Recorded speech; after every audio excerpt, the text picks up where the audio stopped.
জীবনে ক্ষমা চাওয়া তাও কিছুটা সহজ, ক্ষমা করতে পারা অত্যন্ত কঠিন।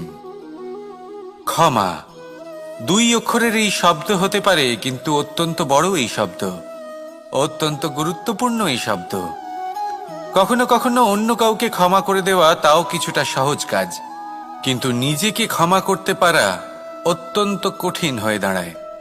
অতীতে যদি আমাদের এমন কোনো ভুল হয় যে কারণে আমরা নিজেকে ক্ষমা করতে পারি না, অনেক সময় এমন কিছু ভুল করে বসি যে বিষয় শুধু আমরাই জানি, কিন্তু আমরা নিজেকে ক্ষমাই করতে পারি না। আর আমাদের বিকাশ সেখানেই স্তব্ধ হয়ে যায়।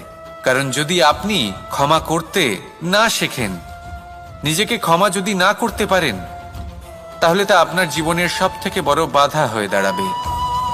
সেই জন্য জীবনে অবশ্যই শিখুন যে কিভাবে নিজেকে ক্ষমা করতে হয়।